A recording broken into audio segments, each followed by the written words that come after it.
সৎসঙ্গ করবো না, মেয়েটি দেখছি না প্রার্থনাটা করতে করা ভালো, মনের মধ্যে আশা পূর্ণ হয় জানিস, ওই জন্য সবাই করে। এবারে তো তোদের দরকার ভালো যেন লেখাপড়া হয়, বুদ্ধি হয়, যেন কিছু কাজ পায়, বললি তো ঠাকুরকে খাই আর মাথাটা বাজে না, মাথাটা কতবার ঠিকই দিয়েছি। তোদের জন্য কত বলি ঠাকুরকে, যেন যেমন নাম আদায় ঠাকুর, যেমন নাম আদায় বলি।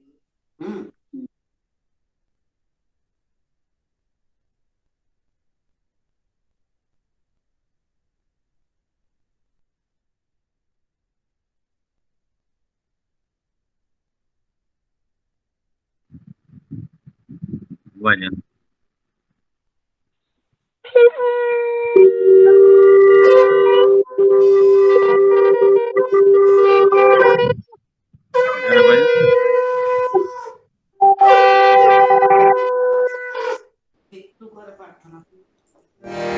बार बार करु बीनती राधा स्वामी आगे, दया करो दाता मेरे चित चरण न लागे।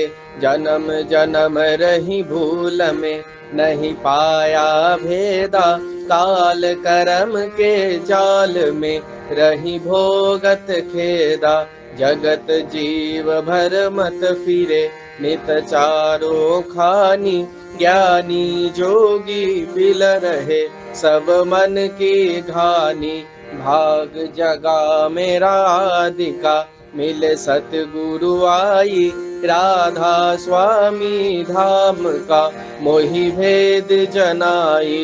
ऊंचा से ऊंचा देश है अहो अधर ठिकानी, बिना संत पावे नहीं श्रुत शब्द निशानी।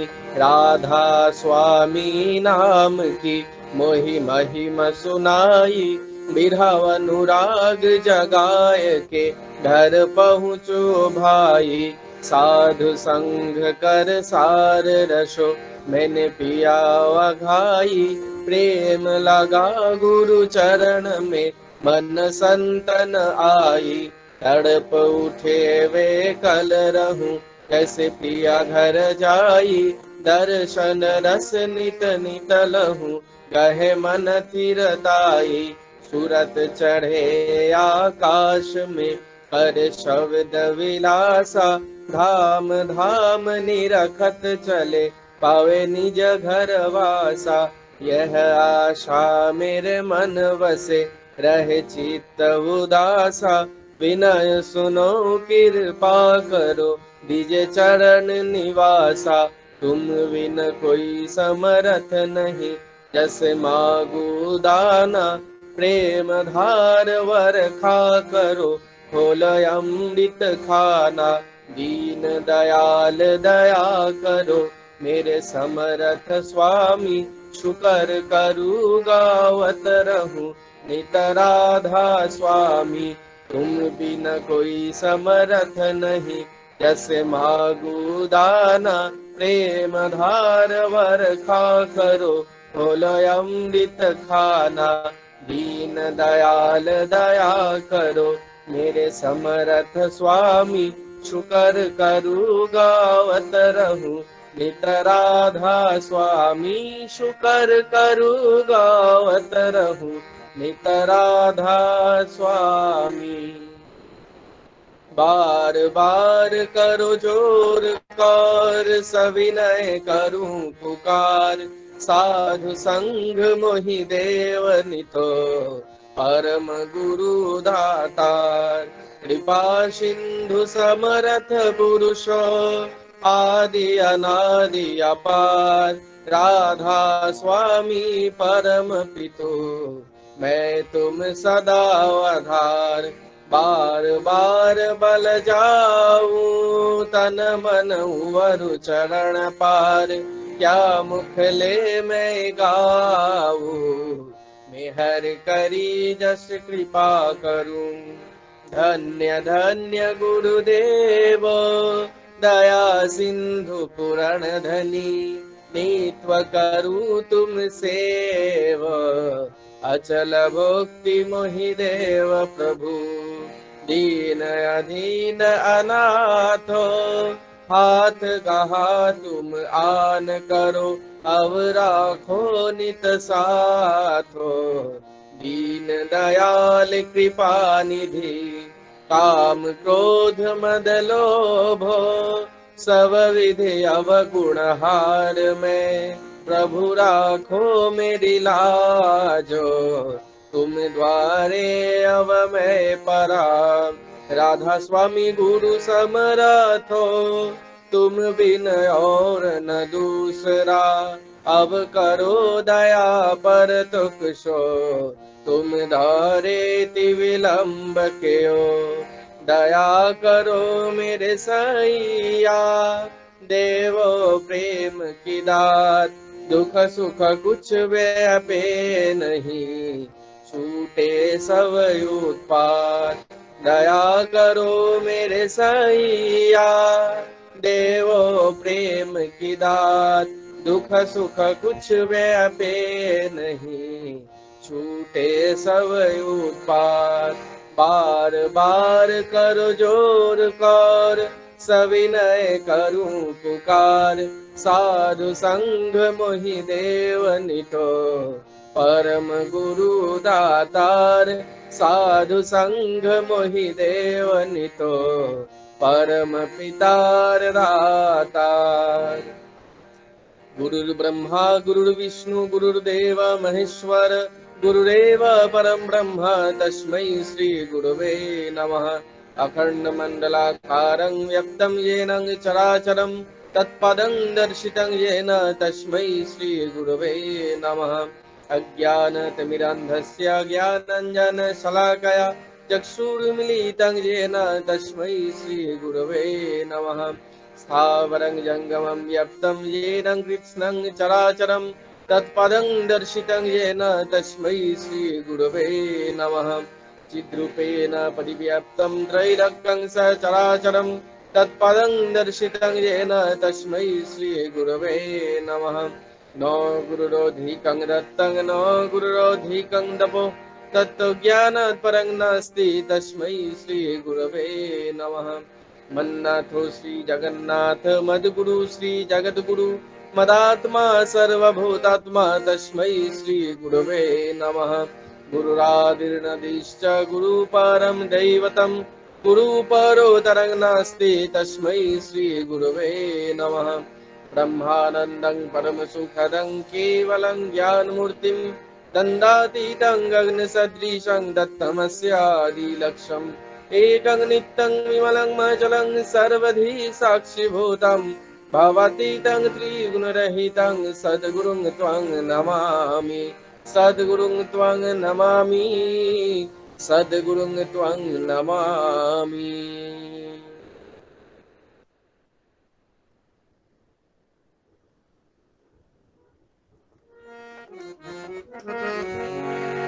जय राधे राधे कृष्ण कृष्ण गोविंद गोविंद बोलो रे जय राधे राधे कृष्ण कृष्ण गोविंद गोविंद बोलो रे राधे गोविंद गोविंद गोविंद गोविंद गोविंद बोले सदा डाको रे जय राधे राधे कृष्ण कृष्ण गोविंद गोविंद बोलो रे ছাড়ো রে মন কপট চাতুরি বদনে বলো হরি হরি হরি নাম পরম ব্রহ্ম জীবের মূল ধর্ম অধর্ম কুকর্ম ছাড়ো রে জয় রাধে রাধে কৃষ্ণ কৃষ্ণ গোবিন্দ গোবিন্দ বলো রে ছাড়ো রে মন ভবের আশা অজপা নামে করো রে নেশা রাধে গোবিন্দ নামটি বদনে লইয়ে নয়ন নীরে সদা ভাসরে জয় রাধে রাধে কৃষ্ণ কৃষ্ণ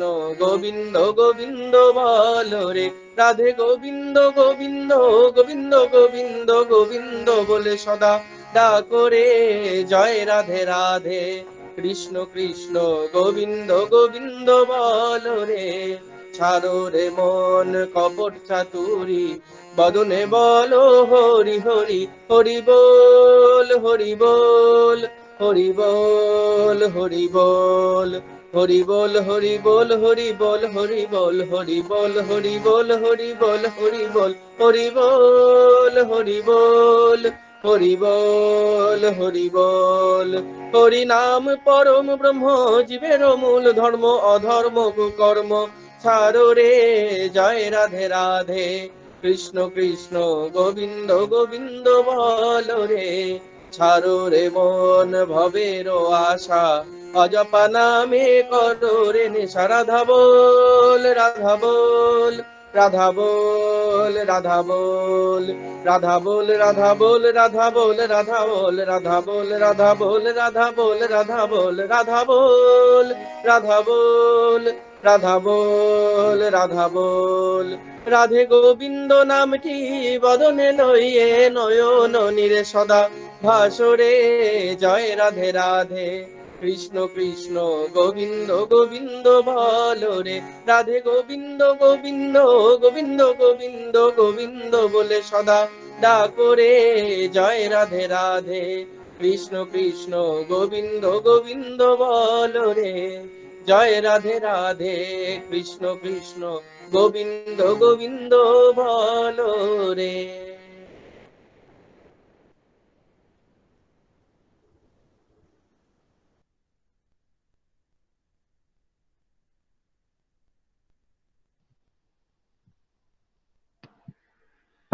জয় গুরু।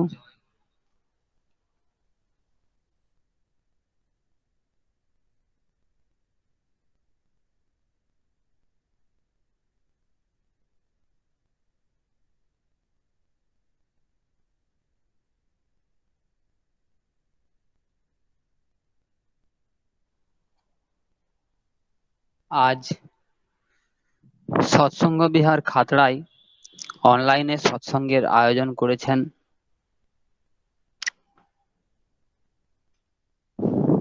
খাতড়া নিবাসী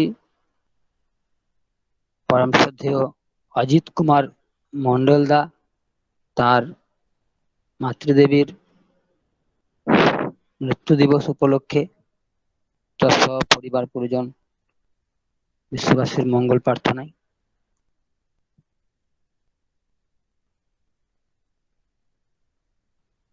ফুলকুসমা থেকে পরম শ্রদ্ধেয় অনাথ বন্ধু দালালদা, তার ছেলে অমিত্রজিৎ দালাল শারীরিকভাবে একটু অসুস্থ, তার সুস্থতা কামনায় এবং পরিবার পরিজন সহ বিশ্ববাসীর সর্বাঙ্গীন মঙ্গল প্রার্থনায় এবং মানস কুমার বারিদা পূর্ব মেদিনীপুর, তার সহধর্মিনী সন্ধ্যা বারুই মল্লিক, তার শারীরিক সুস্থতা ও পরিবার পরিজন সহ বিশ্ববাসীর সর্বাঙ্গীন মঙ্গল প্রার্থনায় সৎসঙ্গের আয়োজন করছেন। এবং শুভেন্দু দত্তদা রামপুর হুড়া পুরুলিয়া, পরিবার সহ বিশ্ববাসীর সর্বাঙ্গীন মঙ্গল প্রার্থনায় সৎসঙ্গের আয়োজন করছেন। আমরা সমবেত ভাবে ঠাকুরের শ্রীচরণে যেনারা সৎসঙ্গের আয়োজন করছেন, যে উদ্দেশ্যে, তাদের সেই উদ্দেশ্য সফল কামের প্রার্থনায়, বিশ্ববাসীর সর্বাঙ্গীন মঙ্গল প্রার্থনায়, পরিবার পরিজন যিনারা সৎসঙ্গ দিচ্ছেন তাদের প্রতি প্রত্যেকের সুস্থ দীর্ঘায়ু ইষ্টচ্ছল জীবন ঠাকুর শ্রীচরণে প্রার্থনায় আমরা প্রার্থনা সহযোগে 5 মিনিট নাম করব। নামের সময় হলো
ওং ব্রহ্ম পরব্রহ্ম কুলমালিক রাধাস্বামী দয়াল।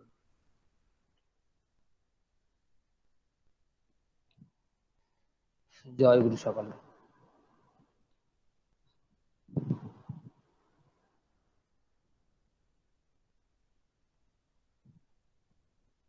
এখন পরম প্রেমময় শ্রী শ্রী ঠাকুর অনুকূল চন্দ্রের শ্রীহস্ত লিখিত গ্রন্থ সত্যানুসরণ পাঠ করছেন খাতড়া বাঁকুড়া থেকে আজকের সৎসঙ্গের একজন আয়োজক পরম শ্রদ্ধেয় অজিত মন্ডল দা।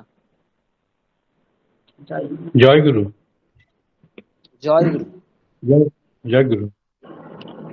তুমি অন্যের নিকট যেমন পেতে ইচ্ছা করো, অপরকেও তেমনি দিতে চেষ্টা করো। এমনতর বুঝে চলতে পারলেই যথেষ্ট। আপনি সবাই তোমাকে পছন্দ করবে, ভালোবাসবে।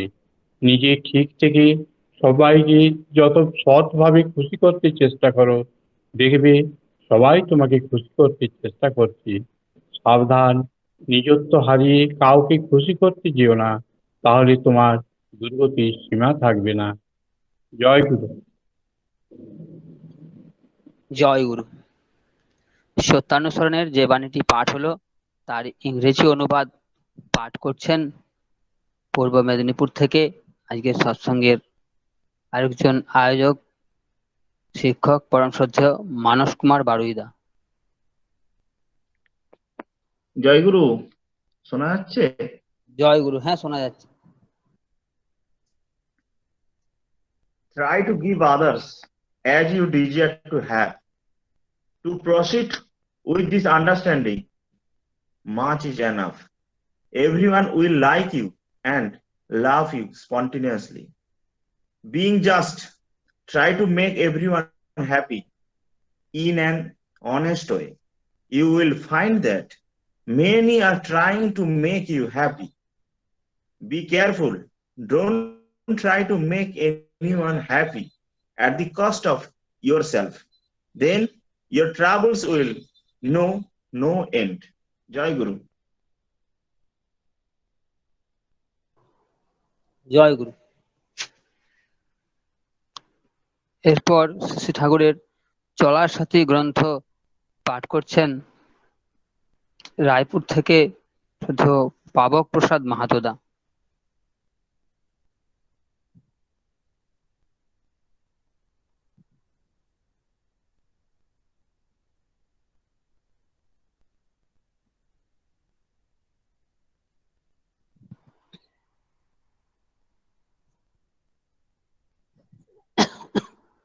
পাবক প্রসাদ মাহাতোদা আছেন?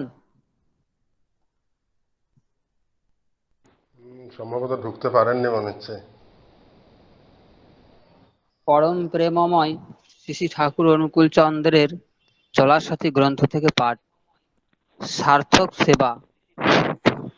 নিশ্চয় জানিও, মানুষের মনকে উপেক্ষা করিয়া তাহার শারীরিক প্রয়োজনের পরিচর্যার চাইতেও উপায়, আশ্বস্তি, সাহায্য, সহানুভূতি ইত্যাদি দ্বারা দুর্ধষ্ট মনের সেবা শুশ্রূষায় চাহিদা পূরণ করায় মানুষ বেশি উপকৃত হয়।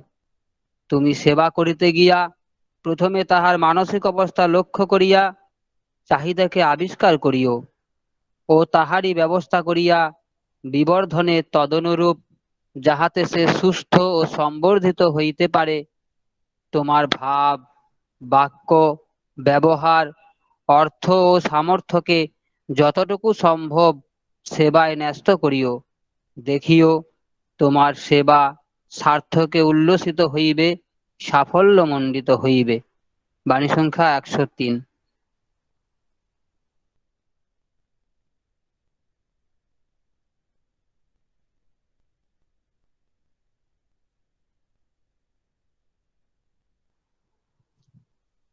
এরপর স্বাস্থ্য ও সদাচার সূত্র গ্রন্থ পাঠ করছেন ঝাড়গ্রাম থেকে শ্রদ্ধেয় যোগজীবন মাহাতোদা। আগে জয় গুরু। জয় গুরু। জয় গুরু। হ্যাঁ, শোনা যাচ্ছে। করুন। পরম প্রেমময় শ্রী শ্রী ঠাকুর অনুকূলচন্দ্রের স্বাস্থ্য ও সদাচার সূত্র গ্রন্থ থেকে বাণী পড়ে। জীবন চাও তো জীবনীয় যে বা যা, তার উপাসনা করো। শিষ্ট আচার যা বৈধি বিনায়িত হয়ে তোমার কাছে উপস্থিত হয় তাকে ধারণ করো, পালন করো।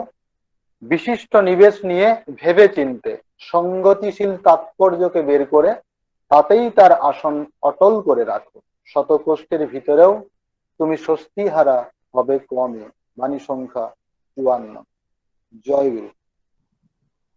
জয় গুরু। এরপর শ্রী শ্রী ঠাকুরের দেবী সূক্ত গ্রন্থ পাঠ করছে বাঁকুড়া থেকে কুমারী অস্মিতা পাত্রমা। জয় গুরু। জয় গুরু। পরম প্রেমময় শ্রী শ্রী ঠাকুর অনুকূল চন্দ্রের দেবী সূক্ত গ্রন্থ থেকে বাণী পাঠ। যে মেয়েরা স্বামীর অনুবর্তিনী নয়ক, স্বামীর শ্রেয়ানুপোষণী নয়, অনুচর্যা পরায়ণা নয়, মনোবৃত্তি অনুসারিণী নয়, ইষ্ট কৃষ্টি ও ধর্মানুসারিণী নয়ক, দ্রোহ ভাবাপন্ন, তারা যদি ভরণ পোষণের দাবি করে তা নীতি বা বিধিসঙ্গত নয়, আর সেই দাবিটাও কামশুল্কের ঐকদেশিক জবরদস্তি ভিন্ন আর কিছুই নয়ক, যার ফলে পুরুষরাও এমনতর তথাকথিত বিবাহ নিবন্ধকে অবৈধ অনুপচয়ী দায় বলেই মনে করে। বাণী সংখ্যা ৩৫, পৃষ্ঠা ১৬। স্বস্তি স্বস্তি স্বস্তি। জয় গুরু। জয় গুরু। এরপর শ্রী শ্রী ঠাকুরের সে মুনিষ্ঠ গ্রন্থ নারীর নীতি পাঠ করছেন ফুলকুসমা থেকে আজকের সৎসঙ্গের আয়োজকের বাড়ি থেকে শ্রীমতী শ্রদ্ধেয়া মুক্তালতা দালাল মা। জয় গুরু। জয় গুরু। পরম প্রেমময় শ্রী শ্রী ঠাকুর অনুকূল চন্দ্রের নারী নীতি গ্রন্থ হইতে পাঠ। আহার্যে শরীর ও মনে, যেমন চিমটি কাটিলে ঘৃণিত বস্তু দর্শন করিলে অপছন্দ ব্যবহার পাইলে মনের বিক্ষেপ উপস্থিত হয়, তেমনি আহার্য বস্তু শরীরের উপর যেমনতর ক্রিয়া করে মনের রকমও তেমনতর হইয়া দাঁড়ায়। মনে রাখিও আহার্য বস্তুর সহিত মনের সম্বন্ধ তেমনতরই ঘনিষ্ঠ, হিসাব করিয়া চলিও। পৃষ্ঠা সংখ্যা ৪৩-৪৪, বাণী সংখ্যা ৫৪। জয় গুরু। জয় গুরু। শঙ্খধ্বনি, প্রার্থনা, অমীয় গ্রন্থাদি পাঠ অত্যন্ত সুন্দর করে ভক্তি ভরে সকল দাদারা ও মায়েরা করলেন। আমরা সমৃদ্ধ হলাম ঠাকুরের শ্রীচরণে। ওনাদের প্রতি প্রত্যেকের পরিবার পরিজন সকলেরই সুস্থ দীর্ঘায়ু ইষ্টচ্ছল জীবন ঠাকুরের শ্রীচরণে প্রার্থনা করি এবং সৎসঙ্গ বিহার খাদলার পক্ষ থেকে অসংখ্য ধন্যবাদ জানাই। জয় গুরু।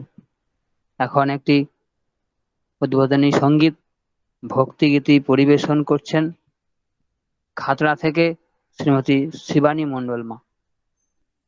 জয় গুরু। জয় গুরু।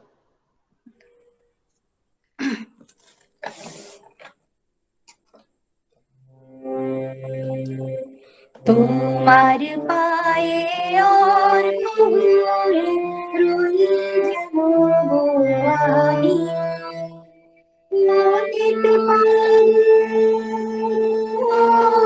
দয়াল ঠাকুর,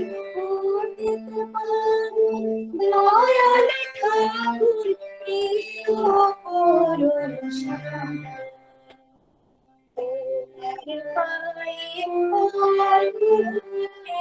রই যেন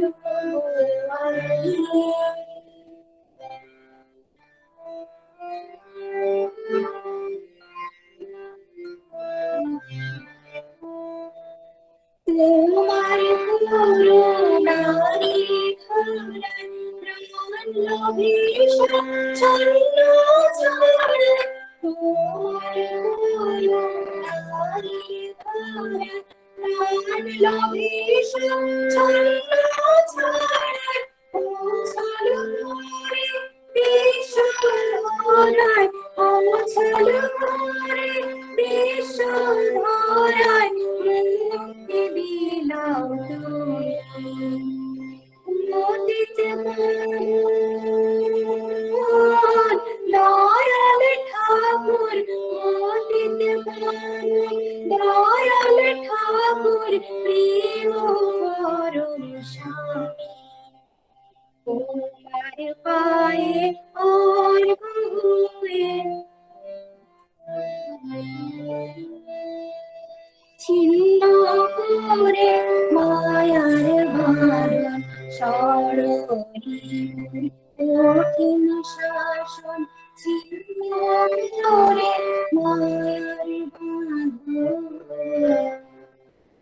ছিন্ন করে মায়ার বাঁধন, ষড়রিপুর কঠিন শাসন ছিন্ন করে মায়ার বাঁধন। বাঁচিয়ে রাখো সকল জনাই এই ভব সংসারে, বাজিয়ে তোমার প্রেমের বাঁশি, বাজিয়ে তোমার প্রেমের বাঁশি, আপন প্রাণের সুরে। অতীত পাবন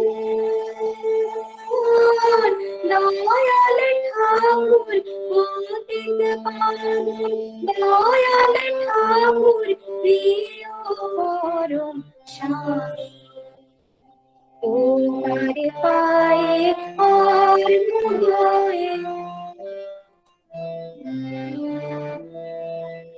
ওগো প্রভু বিশ্বধাতা, এমন তম পরম পিতা। ওগো প্রভু বিশ্বধাতা, এমন তম পরম পিতা। মাটির ধরায় দাগ এনে, মাটির ধরায় দাগ এনে পূর্ণ স্বর্গ অতীত পাবন দয়াল ঠাকুর, অতীত পাবন দয়াল ঠাকুর, প্রিয় পরম স্বামী। তোমার পায়ে অর্ঘ্য হয়ে রই যেন গো আমি। তোমার পায়ে অর্ঘ্য হয়ে রই যেন গো আমি। তোমার পায়ে অর্ঘ্য হয়ে রই যেন গো আমি। জয় গুরু। জয় গুরু। খুব সুন্দর একটি সঙ্গীত পরিবেশন করলেন শিবানী মণ্ডল মা, খুব সুন্দর হয়েছে। ঠাকুরের শ্রীচরণে আমরা সমবেত ভাবে ওনার পরিবার পরিজন সকলেরই সুস্থ দীর্ঘায়ু সচ্ছল জীবন ঠাকুর শ্রীচরণে প্রার্থনা করি এবং সৎসঙ্গ বিহার খাদড়ার পক্ষ থেকে অসংখ্য ধন্যবাদ জানাই। জয় গুরু। এখন আর একটি সঙ্গীত পরিবেশন করছেন ঝাড়গ্রাম থেকে সুমিতা ঘোষ মা। জয় গুরু। শোনা জয় যাচ্ছে? গুরু। হ্যাঁ মা, শোনা যাচ্ছে। Okay. উপস্থিত সকলকে আমার আনন্দিত জয় গুরু।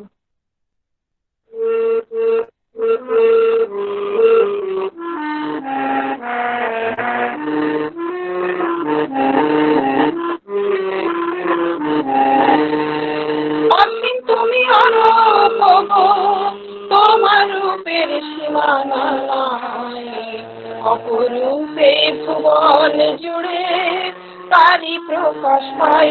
ও দয়া তোমার রূপের সীমানা নাই, অসীম তুমি অরূপ গো, তোমার রূপের সীমানা নাই, অপরূপে ভুবন জুড়ে তারি প্রকাশ পাই। ও দয়া তোমার রূপের সীমানা নাই, ও দয়া তোমার রূপের সীমানা নাই।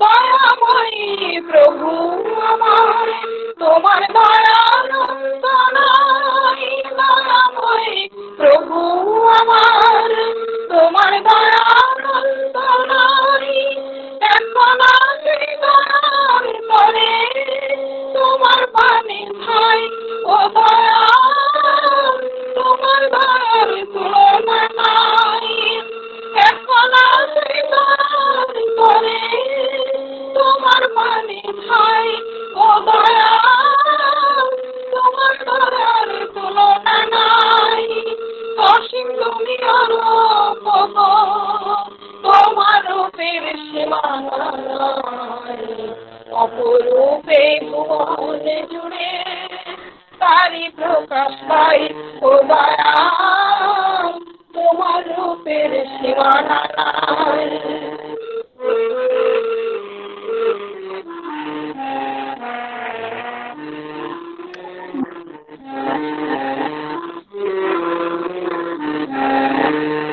প্রেমময় প্রাণের ঠাকুর তোমার প্রেমের শেষ যে নাই প্রেমময় প্রাণের ঠাকুর তোমার প্রেমের শেষ যে নাই সেই প্রেমের পরশ নিয়ে হৃদয় যে জুড়াতে চাই হৃদয় যে জুড়াতে চাই আহা কি মধুর মূরতি তোমার লীলার বিরাম নাই আহা কি মধুর মূরতি তোমার লীলার বিরাম নাই লীলাময় রাতুল চরণে তাই যেন শেষ নাই লীলাময় রাতুল চরণে তাই যেন শেষ নাই ও দয়াল ত্রিপুরে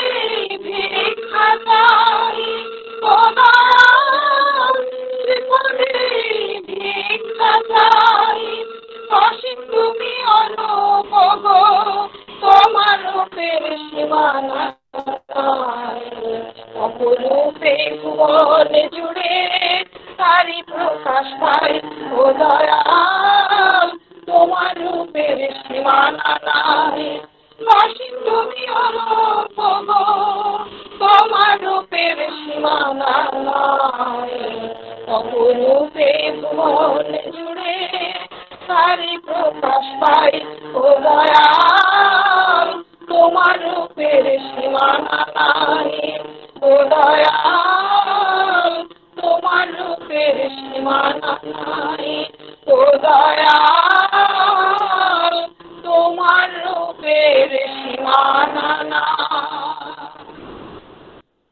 জয় গুরু দাদা জয় গুরু।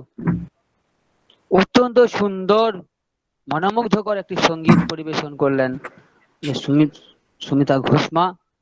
আমরা মুগ্ধ হয়ে শুনছিলাম, খুব সুন্দর হয়েছে, ভালো শুনিয়েছে। পরমপিতার রাতুল চরণে আমরা সমবেত ভাবে ওনার পরিবার পরিজন সকলেরই সুস্থ দীর্ঘায়ু ইষ্টচ্ছল জীবন ঠাকুর শ্রীচরণে প্রার্থনা করি এবং সৎসঙ্গ বিহার খাদড়ার পক্ষ থেকে অসংখ্য ধন্যবাদ জানাই। জয় গুরু। এখন আমরা ইষ্ট প্রসঙ্গ শুনবো। ইষ্ট প্রসঙ্গ করবেন বাগুইআটি কলকাতা থেকে প্রাক্তন সাংবাদিক পরম শ্রদ্ধেয় রতন রঞ্জন চৌধুরী দা। আমি অনুরোধ করছি ওনাকে ইষ্ট প্রসঙ্গ করার জন্য। সময় 20 মিনিট। জয় গুরু। আগে জয় গুরু। শোনা যাচ্ছে? আগে শোনা যাচ্ছে। পরম প্রেমময় শ্রী শ্রী ঠাকুরের রাতুল চরণে কোটি কোটি প্রণাম। পরমাধ্যা জগৎজননী শ্রী শ্রী বর্মার রাতুল চরণে কোটি কোটি প্রণাম। পরম পূজ্যবাদ শ্রী শ্রী বর্দার শ্রীচরণে কোটি কোটি প্রণাম। পরম পূজ্যবাদ আচার্যদেব শ্রী শ্রী দাদার শ্রীচরণে কোটি কোটি প্রণাম। পরম পূজ্যবাদ শ্রী শ্রী বাবাই দাস শ্রীচরণে কোটি কোটি প্রণাম। উপস্থিত শ্রদ্ধেয় ঋত্বিক দেবতা, যাজক কর্মী, পদুজ কর্মী, উপস্থিত শ্রদ্ধেয় দাদা মায়েরা, আমার যথাস্থানে প্রণাম এবং জয়গুরু জানিয়ে আমি যে যতটুকু আমাকে নির্দেশ করেছেন সঞ্চালক মহাশয়, আমি ততটুকু বলার চেষ্টা করব। আমি বক্তা নই, কিন্তু নিজের 44 বছরের কিছুটা অভিজ্ঞতার কথা আপনাদের কাছে তুলে ধরব, যেটা যেটা না বললে হয় না। কারণ বুঝতে পারবেন ঠাকুর সৎসঙ্গ জগতে আপনারা আসলে বা আমরা সৎসঙ্গ জগতে নামলে কি হয় সেটা বুঝতে পারবেন এই বিভিন্ন ঘটনার মধ্যে দিয়ে। আজকের এই সৎসঙ্গের আয়োজন করেছেন, এখানে দেখতে পাচ্ছি পূর্ব মেদিনীপুর থেকে মানুষ বারুই দাদা। তিনি পারিবারিক আর ওনার স্ত্রী যে সুস্থতার কামনার জন্য সৎসঙ্গের আয়োজন করেছেন। এছাড়া আরেকজন আমি এখানে দেখতে পাচ্ছি রামপুর পুরুলিয়া থেকে শুভেন্দু দত্ত দাদা, তিনি তার পরিবারের মঙ্গলের জন্য সৎসঙ্গের আয়োজন করেছেন। আর শ্রদ্ধেয় অজিত কুমার মণ্ডল দাদার সে মায়ের মৃত্যুবার্ষিকী, ওনার যাতে করে মায়ের আত্মার শান্তি কামনায় তিনি সেই সৎসঙ্গের আয়োজন করেছেন। আরেকজন দাদাকে আমি দেখছি এখানে বাঁকুড়া থেকে অনাথ বন্ধু দালাল, ওনারও যে ছেলের সুস্থতার কামনা এবং পারিবারিক মঙ্গল কামনায় সৎসঙ্গের আয়োজন করেছেন। ওনাদের প্রতি প্রত্যেকের আমি পরম দয়ালের আতুল চরণে আমি প্রার্থনা করছি যাতে করে ওনারা পারিবারিক সুস্থতা এবং ভালো থাকেন, সুস্থ থাকেন, এই পরম দয়ালের আতুল চরণে প্রার্থনা করি। আমি আমার কিছু বিষয় নিয়ে একটু আলোচনা করছি, যা আমার জীবনে ঘটে গেছিল সেই নিয়ে আলোচনা করছি। যখন আমি ছাত্র অবস্থায় ছিলাম সেই সময়কার, যখন অল্প বলতে উচ্চ মাধ্যমিক পাস বা এইচএস পাস করার পরে তখন যে আমার ঠাকুরের জগতে আসা, ঠাকুরের নামে নিয়ম পেয়েছি 1977 সালে। সেই সময় নাম দেওয়ার পরে তখন এই ঠাকুরের কিছুটা কাজ আমার হতো, হওয়ার পরে তখন আমি ভাবতাম ঠাকুরকে যদি তখন প্রার্থনা হতো। কিন্তু আমি যখন ছাত্র অবস্থায়, যেখানে আমি আমাদের যখন বাড়িতে থাকাম, আমি তখন মনে মনে হতো যে এটা চোখেতে আমি থাকি, এই চোখেতে থাকছি, কিন্তু ঠাকুরকে আমি তো ভালোভাবে রাখতে পারছি না। সেটা একটা সবসময় মনে হতো কি করে ঠাকুরকে রাখা যায়। তখন আমি ওই টিউশনি করে যে পয়সা জোগাড় করে তখন ঠাকুরের আসন জোগাড় করি।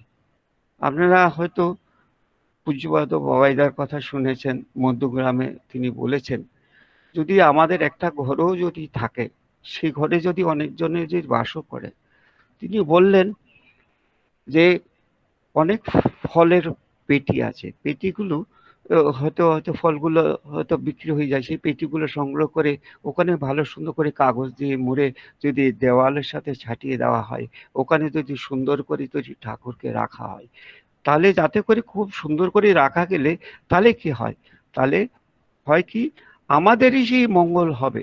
সেটা আমার জীবনে যা ঘটেছে আমি দেখলাম যে আমি ওই আমার মনে হতো যে একটা আসন আমি যদি করতে পারি, ঠাকুরকে যদি ভালো রাখি, হয়তো আমরা ভালো থাকবো। এই আশায় বা আমার ভালো থাকার জন্য আমার মনে হতো ঠাকুরকে আমি ভালো রাখবো। আমি ঠাকুরকে তো রাখতে পারছি না। সেই পরেও আমি যেখানে যেখানে আমি থেকেছি সেখানে ওই আসন বা করার জন্য সেরকম ব্যবস্থা আমি করে রেখেছি। যখন যে এখানে বাগুইয়াটিতে সেই বাড়ি যে বাড়িতে থাকলাম সেখানেও আমার কিন্তু আমি কষ্ট করে থাকতাম, সেই থাকার পরে কিন্তু আমার আসনটাই সবচেয়ে খুব সুন্দর ছিল। বলে কি তুমি যেভাবে থাকো চৌকিতে, সাধারণ চৌকিতে থাকো, কিন্তু তোমার আসনটা বেশ। তো আমি মনে করলাম যে আমি যে কোনো প্রকারে আমি ঠাকুরকে ভালো রাখবো। কিন্তু আমার এই এতটা বছরের মধ্যে আমি যা দেখেছি যে আমি ঠাকুরকে ভালো রাখার জন্য মানে মন প্রাণ দিকে চাইতাম, কিন্তু আমাকে আমাকে ঠাকুর কোনো অবস্থাতেই, যেখানে ভাড়া বাড়িতে থাকতাম সেখানেও ভালো জায়গায় আমাকে তিনি যেন জোগাড় করে দিয়েছেন। তা এবং পরে পূজ্যপাদ দাদা আমাকে একেবারে পার্মানেন্ট থাকারও ব্যবস্থা করে দিয়েছেন। সেটাও হয়তো অনেক গল্প আছে, সেটাগুলো আমি হয়তো কোনো এক সময় গিয়ে বলবো। এরপরে আমি যখন এখানে কলকাতায় বাগুইআটি যে এলাকায় আমি প্রথমে থাকতাম, সেটা একটা ছাত্রাবাস ছিল। ছাত্রাবাস বলতে এটা সিস্টের মন্দিরের আন্ডারে ছিল, যে পূজ্যপাদ দাদার কাছে এই ছাত্রাবাস যেটা বাড়িটা দান করেছিলেন। ওই জন্য অনেক ছাত্ররা সিস্টেম মন্দিরে থাকতো না বলে অনেক ছাত্ররা থাকতো, আমি থাকতাম। আমি কম্পিউটার ডিপ্লোমা করছিলাম ওখানে আমি থাকতাম। থাকার পরে তখন আবার হঠাৎ করে দেখা গেল ওই বাড়িটা ছেড়ে দিতে হলে, বলে ওই যে মালিক সে করে এত ঝামেলা করছে, ও বিড়ি করছে, এক উকিল মারফত ওইটাকে নিয়ে নিতে চাইছে। তখন আমরা ওই জায়গাটা ছেড়ে দিতে হয়। হয়ে যাওয়ার পরে আমি যে কোন্নগরে আপনারা অনেকে জানেন হরিপদ কর্দা, যিনি কোন্নগর সৎসঙ্গ বিহার আছেন, ওখানে হরিপদ কর্দার ওনার বাড়িতে আমি আশ্রয়, ওখানে ঘর ভাড়া নিই, ওখানে আমি থাকি। পরে তারপরে আমি আবার বাগুইআটিতে ঘর ভাড়া নিয়ে আমি চলে আসি। পরে বেশ কিছুদিন আমার যে এই চলে আসার পরে এই চাকরি বাকরি তো আমার কাছে নেই। এবার এই পরিস্থিতির মধ্যে টিউশনি করে বা আমার দাদা সামান্য সাহায্য করত, এতে তো আর চলে না। তখন ছুটি চলে গেলাম দেওঘরে। কারণ আমরা জানি ঠাকুর বাড়ি থেকে যদি ঠাকুরকে, যে তখন শ্রী বর্দা ছিলেন, তখন যদি বর্দাকে নিবেদন করি, কারণ পড়ালেখা যতটুকু করেছি এটুকু যদি কোন একটা যদি চাকরি বাকরি, কলকাতা শহরের মধ্যে চাকরি পাওয়াটা ভীষণ কষ্টসাধ্য। আপনারা জানেন, যা এখনো যা পরিস্থিতি, তখনও একই পরিস্থিতি ছিল। তখন পূজ্যপাদ বর্দার কাছে যখন আমি গেলাম দেওঘরে, যাওয়ার পরে ওই যেরকম করে লাইন দেওয়া হয় সেরকম করে লাইন দিয়ে আমরা মানে অনেকে লাইন দিয়েছে, আমিও সেরকম লাইন দিয়ে তখন যে আচার্য ভবন আছে বর্দার বাড়ি, তখন ওখানে গিয়ে বর্দার যেখানে মেইন গেট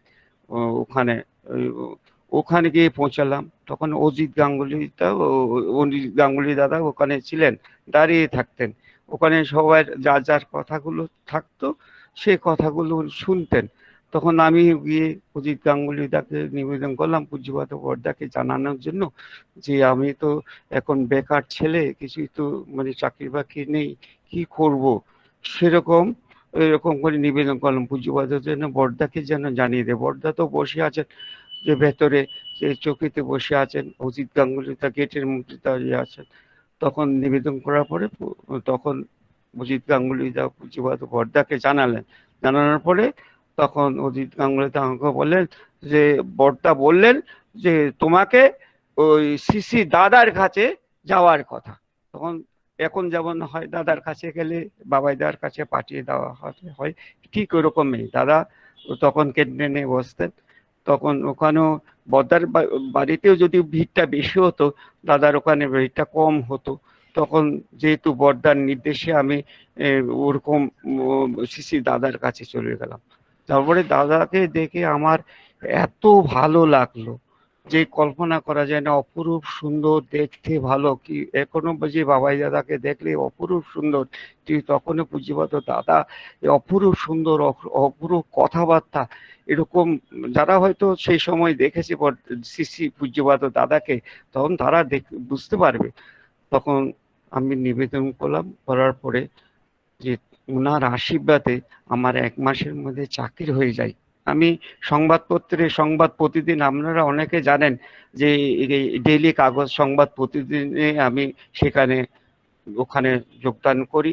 যোগদানের পরে এরপরে বা কিছুদিন পরে তখন আমার বাড়ি থেকে ওরা বিয়ের এটা ব্যবস্থা, মেয়ে দেখতে শুরু করার পরে তখন আমি দেখলাম আমি তো সৎসঙ্গে পরিবার থেকে যদি হয় তাহলে খুব ভালো হয়, আমি দেওঘর চলে যাই।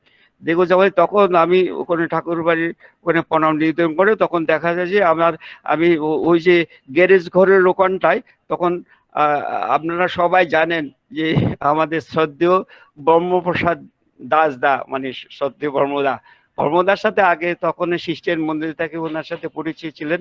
আমাকে বলে, রতন তুমি কেমন আছো, ভালো আছো? তখন আমি এই বিষয়ে একটু বলতে গিয়েছিলাম, বলে কি চলো চল, আমাকে ধরে নিয়ে ওনার বাড়িতে মানে যিনি উনি দেয় করে উনি যে রুম আছে ওই রুমে আমার নিয়ে গেলেন এবং বলার পরে তখন আমাকে ওই যে মানে ওইরকম মেয়ের সন্ধান বললেন, এই জায়গায় ওরা সৎসঙ্গ পরিবার জলপাইগুড়ি, ওখানে ওদের সাথে যদি এরকম যদি তোমার এরকম ব্যবস্থা হয়, তোমার গার্জিয়ানকে যদি তুমি বলো খুব ভালো হয়, ওরা নিরামিষ খায়, তুমি তো নিরামিষ খাও, সুস্থ নিব্রত দেয়, তাহলে খুব ভালো হয়।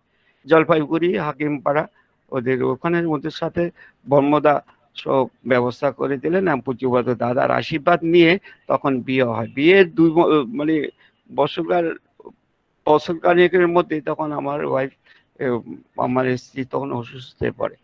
অসুস্থ হওয়ার পরে তখন তো মানে খুব অসুস্থ হওয়ার পরে তখন এবার বড় বড় ডাক্তারকেও দেখানো হয়, খুব একটা ভালো করে সারছে না। তখন পূজ্যপাদ দাদা এখানে কলকাতায় কাকুরগাছি বলে একটা জায়গা আছে, আপনারা জানেন, অনেকে কাকুরগাছিতে এসছেন, ওখানে কাকুরগাছিতে ও পূজ্যপাদ দাদা তখনই অবস্থান করতেন। তাই এখন শুন্টি যারা থাকেন তখন পূজ্যপাদ দাদা ওখানে আসতেন। ওখানে আমরা চলে গেছি। যাওয়ার পরে তখন আমার ওয়াইফ আমি তো তখন দাদার কাছে গেলাম, গিয়ে তখন নিবেদন করলাম। তখন আমার ওয়াইফ তো হা হো করে কেঁদে উঠলেন, বলছে কারণ অসুস্থ। তখন পূজ্যপাদ দাদা বললেন, বলে কি তুই আমার কাছে আসিস নি কেন এতদিন ধরে? এই আসলে তো তখন তোর এই কষ্টটা হতো না। তারপরে উনি বলে দিলেন যে মানে কিভাবে খাওয়া দাওয়ার কথা বললেন, কোবল খেতে বললেন। তারপরে এই 1 মাস পরে তখন ডাক্তারের ওষুধও চলছিল। 1 মাস পরে আবার পূজ্যপাদ দাদা আবার আসলেন কাকুরগাছিতে। তখন আমরা খবর পেয়ে আমি গেলাম। তখন আমার ওয়াইফকে বলছে যে দেখার সাথে বলে, এই তোর তো আর শরীরে কোনো রোগ নেই। এটা উনি বললেন, বলে কি ডাক্তার কেটে ফেলে দিলেও রোগ খুঁজে পাবে না। এবার আমরা তো পূজ্যপাদ দাদা যা বলেছেন তাই শুনেছি। এরপরে পরীক্ষা নিরীক্ষার পরে আবার পরীক্ষা নিরীক্ষা করা হলো, দেখা গেল কোনো রোগের কোনো চিহ্নই নেই। পূজ্যপাদ দাদা, আপনারা যা দাদার আশীর্বাদের কথা বললেন, পূজ্যপাদ দাদা এমন শুধু বাইরের জগৎ নয়, মানুষের অন্তর্দৃষ্টিতে সব শরীরে সমস্ত যে কোথায় কি সবকিছু উনি জানেন, সবকিছু জানেন, শুধু অন্তর্যামী নয়।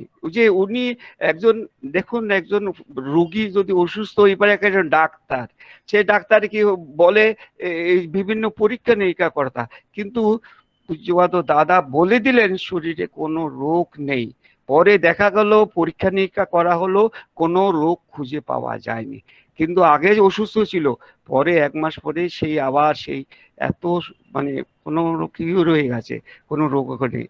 একদিন এবার বাগুইআটিতে আমরা থাকি, ওখান থেকে একদিন বাসে উঠি। বাসে তখন উল্টাডাঙ্গা বলে একটা জায়গা আছে, আপনারা চেনেন উল্টাডাঙ্গা, অনেকে চেনেন, বিধাননগর বলে। ওই বিধাননগরে তখন হ্যাঁ বিধাননগরে ওখানে এটা গাড়িতে থেকে আমি হঠাৎ করে ভাবছি যে অফিসে যাচ্ছি, যে এখন আজকে তো পূজ্যপাদ বাবাইদার বিয়ে, এটা বিয়ে তো দিতেই হয়। তা এখন আমি বললাম অফিসে গিয়ে কি হবে? তখন নেমে পড়লাম। নেমে পড়ে তখন গুদিলি লঙ্গের বিয়ে, কলকাতায় বিয়ে হবে নাগের বাজারের কাছে, পূজ্যপাদ বাবাইদার বিয়ে। আমি কি করেছি, একটা ক্যামেরা সংগ্রহ করে নিয়ে আমি গুদিলি লঙ্গে বিয়েতে যোগদান করেছি। এবার ওখানে গিয়ে পূজ্যপাদ বাবাইদার তো বিয়ে অনুষ্ঠান দেখলাম। দেখা পরে যখন মানে বর বেশে যেখানে বসে আছেন, এরকম গেঞ্জি পরা আছে, ধুতি পরা আছে, বাবাইদাকে বললাম আমি তো একটু কাছে থাকি, এই জন্য আমি আসলাম এখানে। উনি খুব হাসছেন। হওয়ার পরে আমি বসেছি চেয়ারে, তার আমার পাশে পূজ্যপাদ বাবাইদার শালা বসে আছেন। তখন কথা প্রসঙ্গে বলছেন, ওনারা তো আসলে দীক্ষিত না, তখন ঠাকুরকেও আর অতটুকু জানেনই না। পরে হয়তো ওনাদের পরিবারের সবাই দীক্ষা পেয়েছেন। এরপরে বললেন যে পূজ্যপাদ দাদা বলছেন, এ বড় বউ রানী মার সাথে পূজ্যপাদ বাবাইদার সাথে 7 জন্ম ধরে বিয়ে হয়ে আসছে। তাহলে উনি কি না জানেন পূজ্যপাদ দাদা, সবই কিছু জানেন। তারপর আরেকটা ঘটনা আমি বলছি, যে ঘটনাটা এটা একদম বাস্তব ঘটনা। আমার কাছে ওই 8 থেকে 9 খানা ওই ক্রেডিট কার্ড ছিল। আরে ক্রেডিট কার্ডটা দেখান জানে এখানে এই যুগে অনেক সময় অনেকে এখানে ক্রেডিট কার্ড ব্যবহার করে, আমিও ক্রেডিট কার্ড এরকম ব্যবহার করতাম। এমন পর্যায়ে গেল একটা কার্ড থেকে টাকা তুলতে বা একজনের একটা কার্ড থেকে তুলে আবার সেটাকে মিটাতে গিয়ে কিছু জিনিসপত্র গিয়ে এমন একটা পর্যায়ে দাঁড়িয়ে গেছে, কিছু লোন ফোনও নিয়েছি, এই করতে করতে সেটা 4 লক্ষ টাকার উপর দাঁড়িয়েছে। প্রতি মাসে এতগুলো টাকা যারা যারা ক্রেডিট কার্ড ব্যবহার করেন আমরা সবাই জানেন ক্রেডিট কার্ডের ব্যবহার করলে কিরকম হয়, 36% উপরে তার ইন্টারেস্ট দিতে হয়। সেরকম একটা বিশাল একটা অ্যামাউন্ট দাঁড়ালো। এবার এত ফোন আসছে, এবার প্রতি মাসে মাসে সেই মানে যে টাকাটা হয় আমার যা বেতন তার থেকে দ্বিগুণ টাকা ওখানে পে করতে হলো, সংসার চলবে কি? আমার যে কি অবস্থা আপনার কল্পনা করতে পারবেন না। সেই কি রকমের দুর্গতির মধ্যে পড়ে গেছি, তখন দেহে করে ছুটে গেছি গিয়ে এইসব কথাগুলো বলছি, একবারে অত্যন্ত বাস্তব কথা আপনাদের কাছে তুলে ধরছি। তারপর ওখানে পূজ্যপাদ বাবাইদার কাছে গেছি, তখন আমি নিবেদন করলাম, তখন বলছে যে কলসিতে যদি একটা ছোট্ট ফুটো হয় সেটা হলে কি যখন বাঁধতে থাকে তলে আর কলসি আর আটকানো যায় না, যখন আপনার নদীতে একটা ছোট্ট ফাটল ধরে ওইটাকে ঠিক মেরামত না করলে তাহলে পুরো গ্রামগুলো বেশি দেয়। সে ঠিক আমারও ঠিক তেমন অবস্থা হয়েছে। তখন আমার সমাধান আমি কিছুই খুঁজে পাচ্ছি না, কারণ আমার এখন আমার সম্বলের মধ্যে একটা ফ্ল্যাট আছে, এই ফ্ল্যাটটা বিক্রি করলে আমি থাকবো কোথায়? রাস্তায় থাকবো। তখন কি হলো, এরপরে তখন তিনি বললেন তোমাদের যদি কোনো সম্পদ থাকে, কিন্তু আসলে সত্যি আমি কিছু জানতাম না, কিন্তু পূজ্যপাদ বাবাইদা আমাকে বললেন, সম্পদের কথা উল্লেখ করলেন। তখন আমি অনেক চিন্তা করলাম কোথায় তিনি সম্পদ মানে বললেন।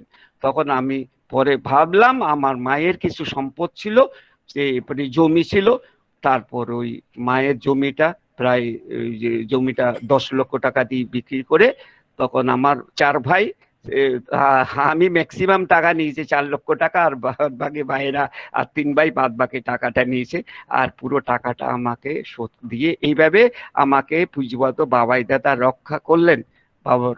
তাও আমি আরেকটা ছোট্ট ঘটনা বলে আমি শেষ করে দেবো, প্রায় সময় হয়ে আসছে। আমার মানে আমার ছেলে ও বর্তমান ইঞ্জিনিয়ারিং পাশ করেছে, ও তখন ইঞ্জিনিয়ারিং এর 2nd ইয়ার যখন পড়বে তখন আমরা প্রায় সময় দেগরে পুজো শুরু, জানেন আপনারা কলকাতা শহরের মধ্যে দুর্গাপুজোটা হচ্ছে বেশ আনন্দের ব্যাপার।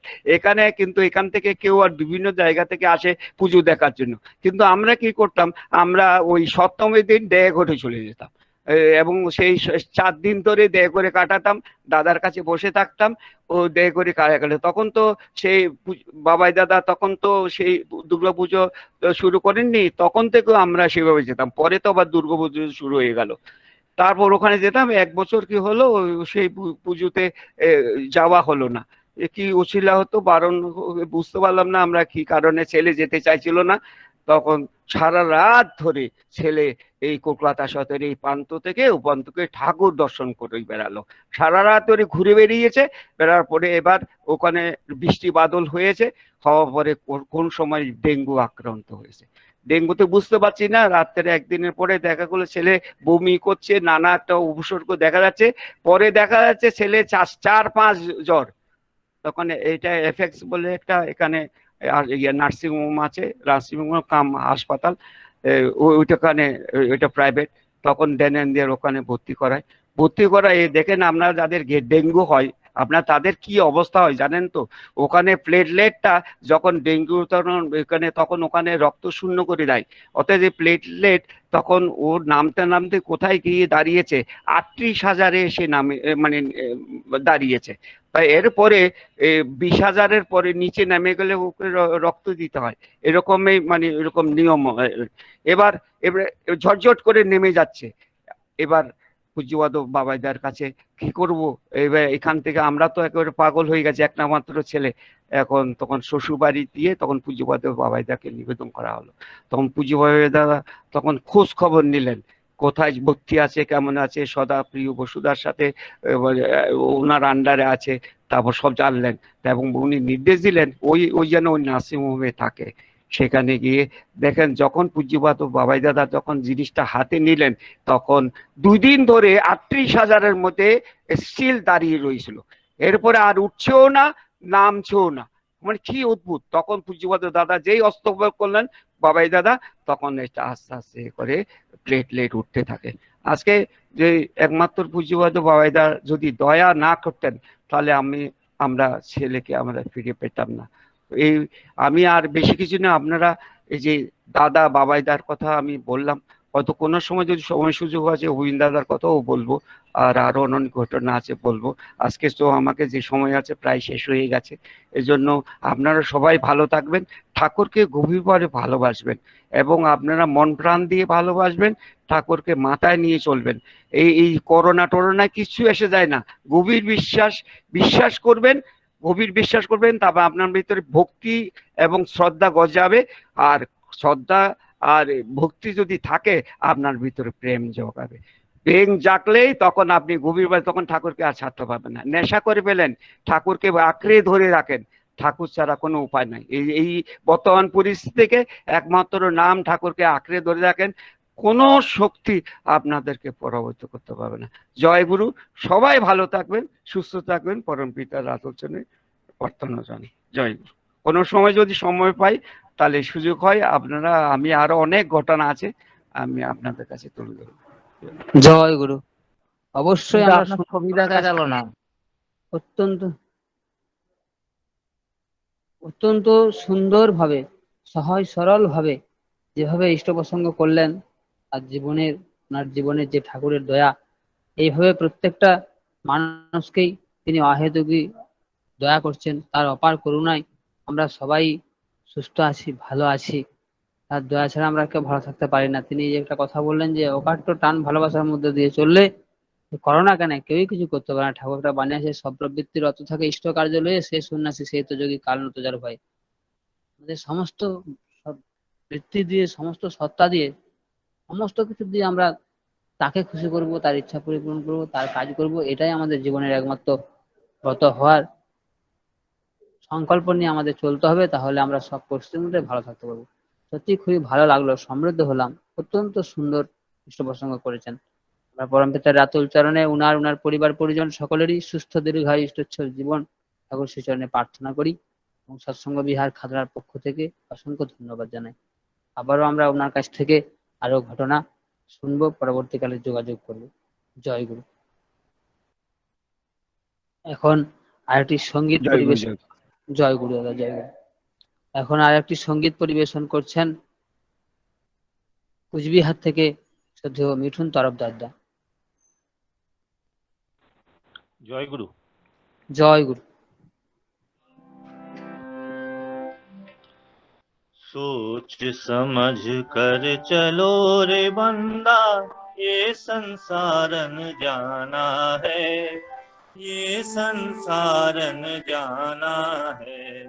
सोच समझ कर चलो रे बंदा, ये संसारन जाना है, ये संसारन जाना है। राह कठिन है तेरी मेरी, राह कठिन है तेरी मेरी, पलक गिरे बह जाना है, ये संसारन जाना है। सोच समझ कर चलो रे बंदा, ये संसारन जाना है, ये संसारन जाना है।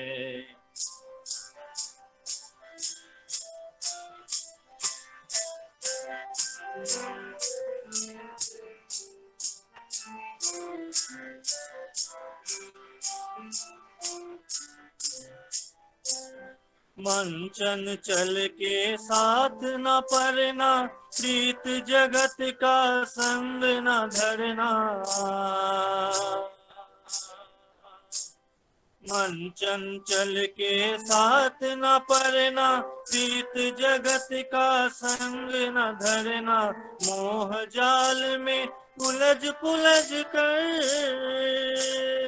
मोह जाल में उलझ पुलझ कर अंत समय पछताना है, ये संसार न जाना है।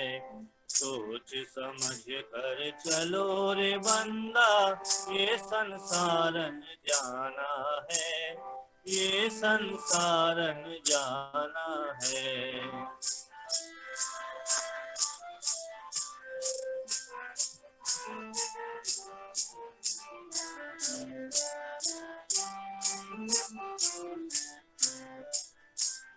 भव जल धारा ऊंची लहरी, पार न पाए आंधी गहरी। भव जल धारा ऊंची लहरी, पार न पाए आंधी गहरी। काल भवर में होश गवाया, काल भवर में होश गवाया, डूबते प्राण गवाना है, ये संसार न जाना है। सोच समझ कर चलो रे बंदा, ये संसार न जाना है, ये संसार न जाना है।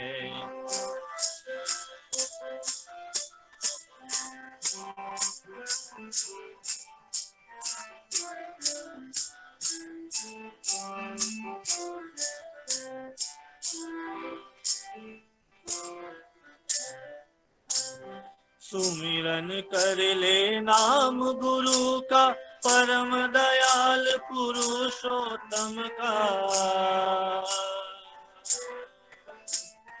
सुमिरन कर ले नाम गुरु का, परम दयाल पुरुषोत्तम का। उधाता है जीव जगत का, उधाता है जीव जगत का, अभय चरण ठिकाना है, ये संसार न जाना है। सोच समझ कर चलो रे बंदा, ये संसार न जाना है, ये संसार न जाना है। राह कठिन है तेरी मेरी, राह कठिन है तेरी मेरी, पलक गिरे बह जाना है, ये संसार न जाना है। सोच समझ कर चलो रे बंदा, ये संसार न जाना है, ये संसार न जाना है, ये संसार न जाना है, ये संसार न जाना है। জয় গুরু। জয় গুরু। অত্যন্ত সুন্দর মনোমুগ্ধকর একটি সঙ্গীত আমরা শুনলাম পরম শ্রদ্ধেয় মিঠুন তরফদারদের কাছ থেকে। সবাইকে খুব আনন্দ দিলেন, খুব ভালো হয়েছে। পরম পিতার আতুল চরণে আমরা সকলে সমবেত ভাবে ওনার পরিবার পরিজন সকলেরই সুস্থ দীর্ঘায়ু সুস্থল জীবন ঠাকুর শ্রীচরণে প্রার্থনা করি এবং সৎসঙ্গ বিহার খাতড়ার পক্ষ থেকে অসংখ্য ধন্যবাদ জানাই। জয় গুরু। এখন একটি কীর্তন পরিবেশন করছেন, জয় গুরু জয় গুরু। এখন একটি কীর্তন পরিবেশন করছেন কলকাতা থেকে পরম শ্রদ্ধেয় পল্লব মন্ডল দা।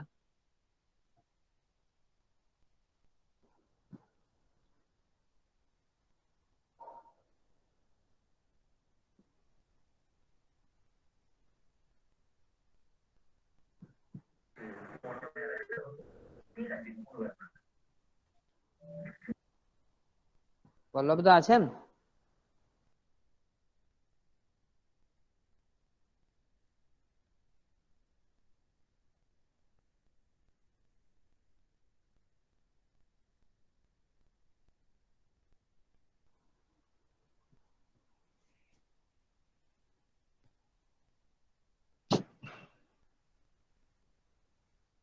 এখন আমরা ইষ্ট প্রসঙ্গ শুনবো, পরবর্তীকালে পল্লব মন্ডল দাকে আমরা পাই কিনা দেখি।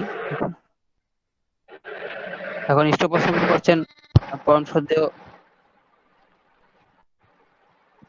দীপক কুমার মৈত্রীদা ঠাকুরের সভাপতিত্বে বাঁকুড়া থেকে। আমি তাকে অনুরোধ করছি ইষ্ট প্রসঙ্গ করার জন্য। জয় গুরু। জয় গুরু।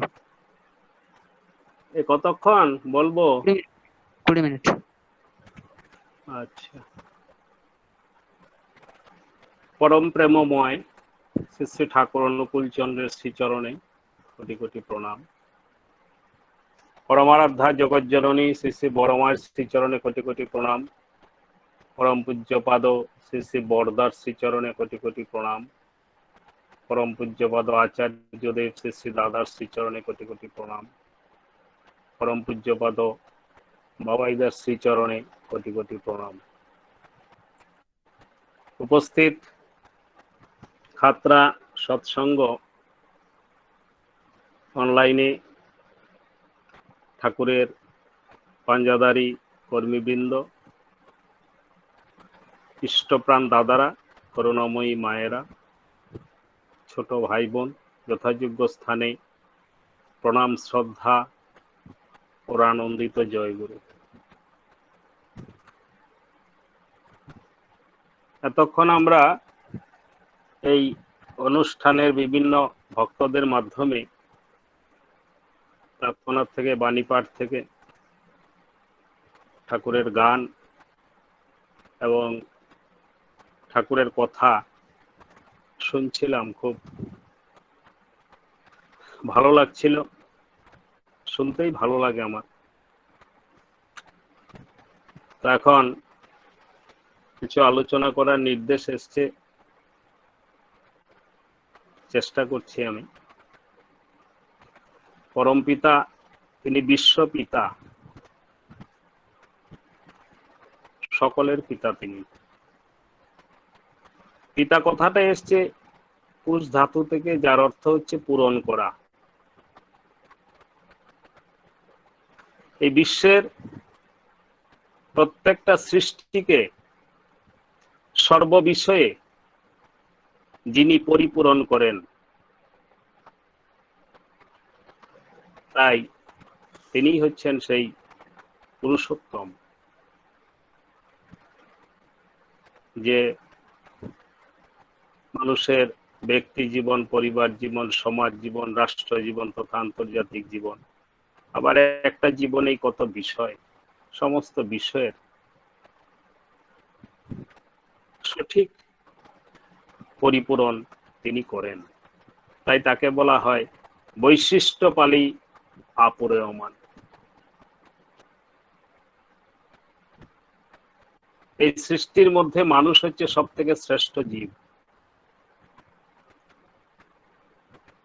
তাই শ্রেষ্ঠ কেন? মানুষকে তিনি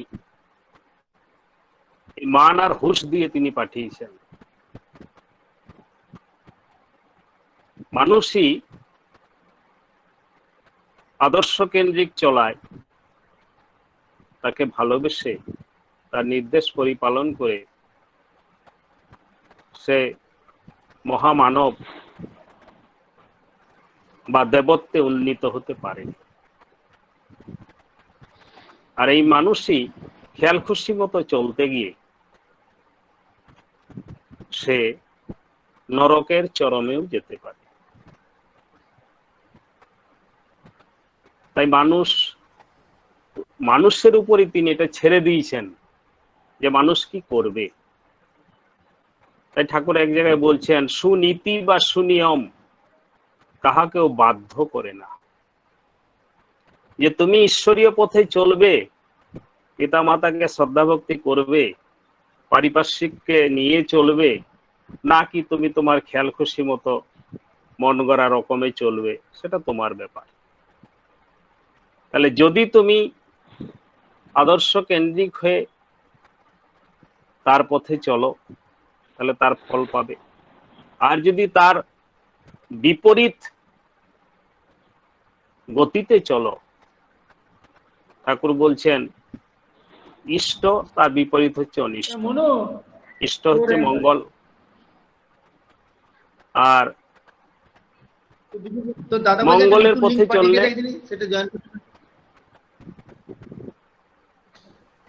মঙ্গলের পথে চললে মঙ্গল অনিবার্য। আর যদি তুমি মঙ্গলের পথে না চলো তাহলে অমঙ্গল অবশ্যই অবশ্যই তোমার জীবনে আসবে। মাঝখানে কোনো পথ নেই, মাঝখানে কোনো রাস্তা নেই। তাহলে এই ফ্রি উইল, ফ্রি ইচ্ছা তিনি দিয়ে দিয়েছেন প্রত্যেকটা মানুষকে। সিদ্ধান্ত নেওয়ার মালিক আমরা। তার জন্যই প্রত্যেকটা মানুষের জীবনে, মানুষের জীবনটাই হচ্ছে সেই বহতা নদীর মতো। নদীর যেমন তরঙ্গ, সেই তরঙ্গে তরঙ্গায়িত হয়, ঠিক তেমনি মানুষের মন বলে যে বিষয়, দেহ, মন আর আত্মা, তিনটা জিনিস দিয়ে একটা মানুষ। তাহলে স্থূল দেহ, সূক্ষ্ম মন আর আত্মা হচ্ছে সেই কারণ। তাহলে এই তিনটার সমন্বয়, এই তিনটাকে একই তালে চালাতে গেলেই তখন মানুষের জীবনে লাগে, যেমন নদীতে নৌকা থাকে, তাহলে সেই নৌকা যদি পাড়ের কোনো শক্ত খুঁটিতে বা একটা বড় গাছের সাথে বাঁধা থাকে, তরঙ্গায়িত হলেও তার জীবন অকালে চলে যায় না, এপাশ ওপাশ হবে, কিন্তু কথা হচ্ছে সে ডুবে যাবে না। এটাই হচ্ছে মানুষের আদর্শের সাথে যুগযুক্ত হওয়া, অর্থাৎ দীক্ষা গ্রহণ করা।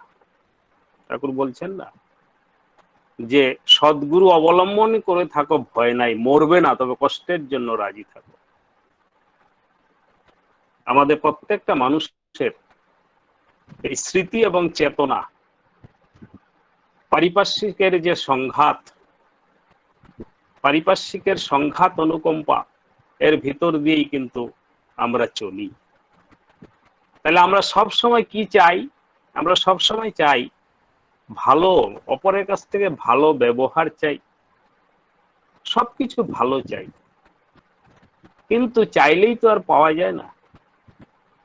আমি যখন কারোর সাথে ব্যবহার করি, আচার আচরণ করি, কথাবার্তা বলি, আমাকে তখন এটা মনে রাখতে হয় যে আমি যে জিনিসটা দেব সেটাই কিন্তু আমি রিটার্ন পাব।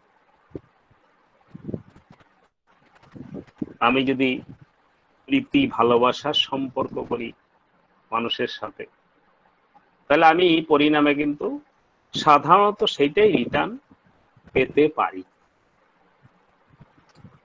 তো তার জন্যই আজকে প্রত্যেকটা মানুষের জীবনেই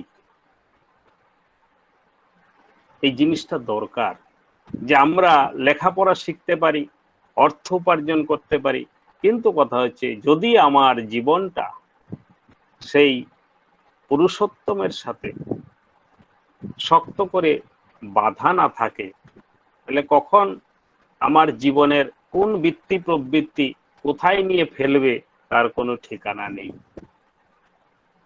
আমরা সিদ্ধান্তই নিতে পারবো না।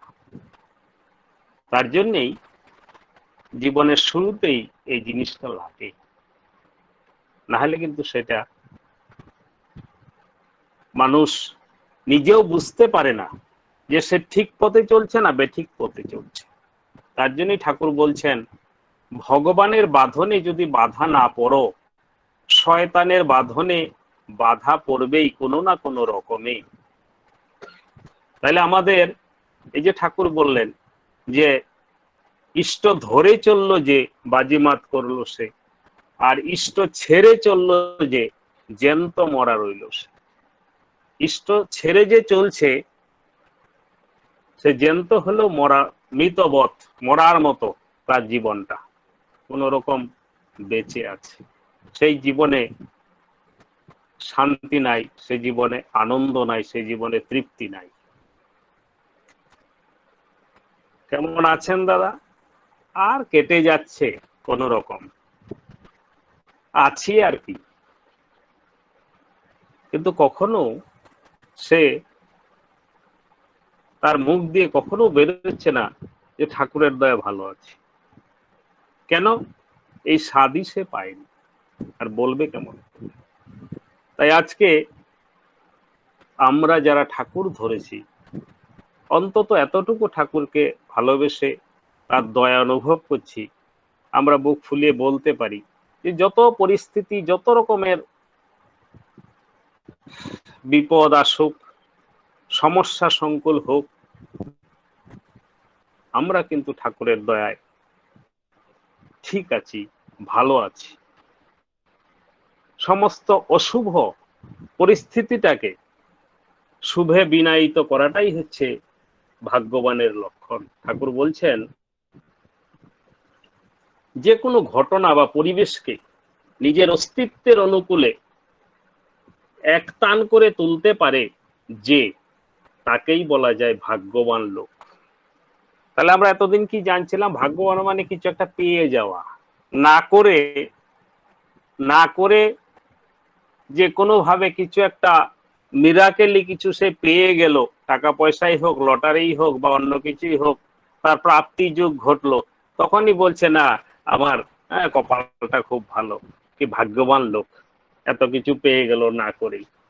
কিন্তু তিনি কি বলছেন? তিনি বলছেন যে না করে যে পায়, সেই পাওয়াতে তারে খায়।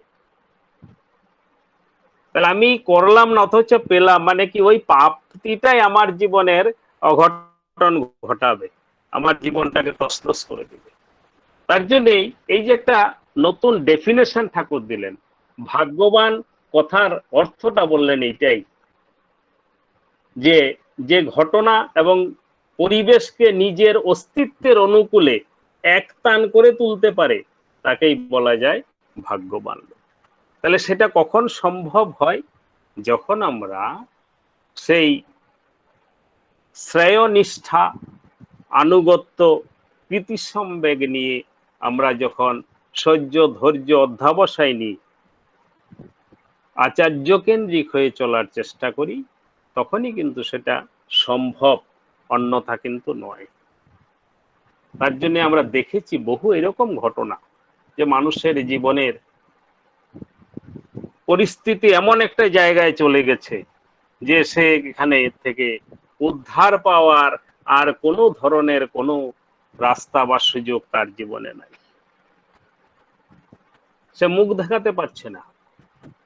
কিন্তু সেখান থেকে যখনই একটা মানুষ ভক্তি, বিশ্বাস আর ভালোবাসা নিয়ে আত্মসমর্পণ করেছে তার চরণে, ভক্তি, বিশ্বাস আর ভালোবাসা নিয়ে আত্মসমর্পণ করা, তখনই দেখা গেছে যে তিনি কিন্তু হাত বাড়িয়েছেন, তখনই কিন্তু তার জীবনের উত্থানের সূচনা কিন্তু হলো। সেই জন্যেই ঠাকুর বলছেন যে পরমপিতা তিনি কিন্তু প্রত্যেকটা মানুষকেই বাঁচাবার জন্যই এসেছেন, রক্ষা করার জন্যই তিনি এসেছেন। তাই বলছেন দয়া আনে রক্ষা জীবের, রক্ষাকেই দয়া কয়, জীবন দিয়ে পালবি দয়া, ভগবান দয়াময়। তাহলে তিনি প্রত্যেকটা মানুষকে দয়া করার জন্য, রক্ষা করার জন্যই এসেছেন। কিন্তু আমার কি কাজ? আমার কাজ হচ্ছে তাকে পরিপালন, পরিপোষণ করা। তাহলে আমার জীবনের এই যে নিত্য অনুশীলন তিনি দিয়েছেন, এই করার ভিতর দিয়েই কিন্তু আমরা সেই দয়াটা অনুভব করি। এই আসামের এক দাদা রবীন গগৈ, তো তিনি দেখুন পড়াশোনা করছিলেন, মেডিকেলে যাবেন বলে তিনি জয়েন্ট দিচ্ছিলেন, কিন্তু সেখানে রেজাল্ট কিন্তু ফেল আসলো, অকৃতকার্য। একবার, দুবার, তিনবার দিয়েও যখন হলো না, তিনি বিমর্ষ হয়ে গেলেন যে কি করব এখন, আর কোনো রাস্তা নাই। তেমত অবস্থায় তিনি দেওঘর আসলেন, এসে যথারীতি বাবাইদাকে নিবেদন করলেন যে আগে এই পরিস্থিতি আমার, এখন তাহলে আমি কি করব। তো বাবাইদা বললেন যে তুই এলএলবি পড়। তো সে তখন ভাবছে যে আমি সায়েন্সের স্টুডেন্ট, আমি মেডিকেলে পড়বো বলে জয়েন্ট দিচ্ছিলাম, আর এখানে বলছেন এলএলবি পড়তে। তা প্রণাম করে উনি ভাবছেন যে ঠিক শুনলাম তো, আবার উঠে আগে বলতে যে বললাম তো এলএলবি নিয়ে পড় আর নিত্য যাজন করবি, ঠাকুরের কথা বলবি, নিজের ভিতরে তাকে জাগ্রত করার একটাই হচ্ছে রাস্তা, নিত্য যাজনশীল হয়েছে। যত তুমি ঠাকুরের কথা বলবে তত তোমার ভিতরে ঠাকুর জাগ্রত হবে। আর যজন না করলে তো যাজন হয় না, যজন ছাড়া যাজন, দুধ ছাড়া মাখন। তাহলে নিত্য তুমি তোমার ওই স্টুডেন্ট বন্ধুদের মাঝে, প্রফেসরদের মাঝে, তুমি যেখানে থাকো সেই পরিবেশে সবাইকে কিন্তু ঠাকুরের কথা বলবে, এবং সুযোগ হলেই ঋত্বিক ডেকে নিয়ে দীক্ষা দেওয়া করাবে। এটা তোমার ফান্ডামেন্টাল ওয়ার্ক, তোমার প্রথম কাজই হলো এটা। এই আশীর্বাদ দিয়ে তিনি পাঠালেন। ঠাকুরের অসীম করুণা, সে বাবাইদার আশীর্বাদ এলএলবি পাশ করলো। এরপরে বলে প্র্যাকটিস তাহলে কোথায় করব? বলে তুমি যেখানে আছো সেখানে থেকেই প্র্যাকটিস করবে। তার বাড়ি আসামের একটা জায়গায়, কিন্তু সে বঙ্গাইগাঁও থেকে পড়াশোনা করছে। তা বললেন যে বঙ্গাইগাঁও এ থাকবে, গুরু ভাইদের সাথে তোমার অনেক সম্পর্ক হয়ে গেছে এর মধ্যে। গুরু ভাইরা যখন আসবে বিপদে পড়ে, তুমি কিন্তু ঠাকুরের মানুষ হিসাবে তাদেরকে কিন্তু সেভ করবে, আশা ভরসা দিবে। তারা যেন তোমার কাছে এসে অনুভব করে যে ঠিক আমরা আসল মানুষের কাছে এসেছি আর আমাদের কোনো অসুবিধা নাই, এই মানুষ রক্ষা করবে। তাহলে মানুষের রক্ষক হয়ে ওঠো, ঠাকুর খুশি হবেন তাতে, তাতেই তোমার জীবনে আশীর্বাদ নেমে আসবে। এই যে তাকে দিক নির্দেশ করে দিচ্ছেন তিনি পূজনীয় বাবাইদা। যথারীতি ওই বঙ্গাইগাঁও মন্দিরে উনি থাকেন, সেখান থেকেই তার কর্মজীবন শুরু হয়। কিছুদিনের মধ্যেই আবার একটা সুযোগ এসছে, ফরেন ট্রাইব্যুনালের তিনি জাজ হিসাবে সেখানে নিযুক্ত হবেন। বাবাইদার কাছে নিবেদন করতে এসছেন, বলে হ্যাঁ নিশ্চয়। তিনি ফরেন ট্রাইব্যুনালের জাজ হিসাবে নিযুক্ত হলেন, আশীর্বাদ সভাপতি ঋত্বিকের পাঞ্জা পেলেন, বলেন এইবার চুটিয়ে ঠাকুরের দীক্ষা দেবে আর মানুষকে ঠাকুরের পথে নিয়ে আসবে, মানুষকে উদ্বুদ্ধ করবে। তো তিনি বলছেন যে আমি নিজেই জানতাম না যে আমার জীবনটা কোন দিকে গেলে সুন্দর হবে, কিন্তু তিনি কিন্তু যে রাস্তাটায় গেলে আমার জীবন সব দিক দিয়ে সর্বাঙ্গ সুন্দর হবে, সেই দিক দিয়ে তিনি গাইড করেন। তাই তিনি হচ্ছেন আমাদের জীবনের লিভিং গাইড। আজকে যে আচার্যদেব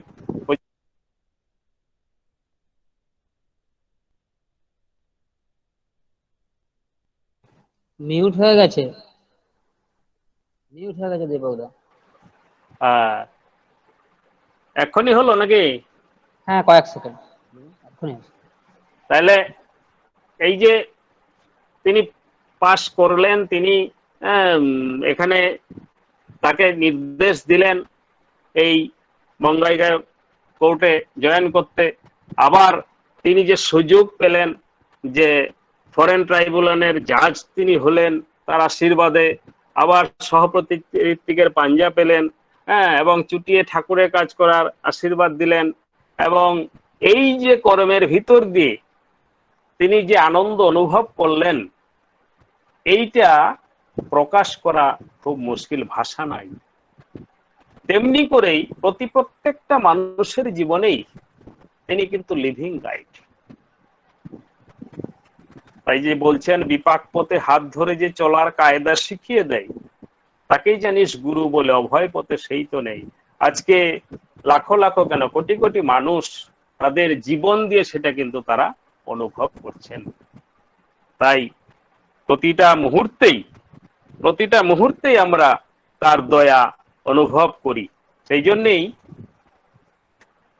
শ্রী ঠাকুর অনুকূলচন্দ্র তিনি এই কর্মযোগের কথা বলছেন। এই কর্মের ভিতর দিয়ে তাকে ভালোবাসার ভিতর দিয়ে, আর ভালোবাসার বহিঃপ্রকাশ হচ্ছে, বাস্তব রূপ হচ্ছে যে তার জন্য পড়া। এটা হচ্ছে ডিভাইন ইকোনমি। ঘুম থেকে উঠেই যে আমরা শুরু করি যে অপ্রত্যাশিত ভাবে এই যে গুরু সেবা করার ভিতর দিয়ে সারা দিন আমরা চেষ্টা করব কেমন করে তাকে খুশি করা যায়। এইটাই তিনি চেয়েছেন।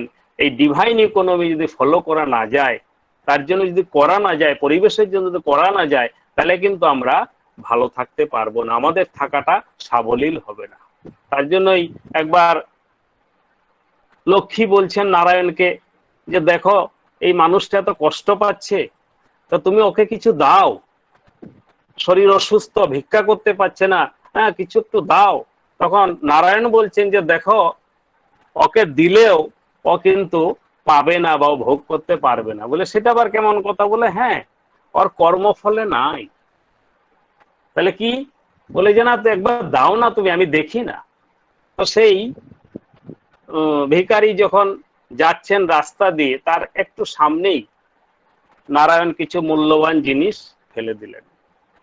তো ভিখারি তখন কি ভাব হলো যে দেখি তো অন্ধরা কেমন করে হাঁটে। তিনি অন্ধের চোখ বন্ধ করে অন্ধের মতো করে হাঁটার চেষ্টা করলেন।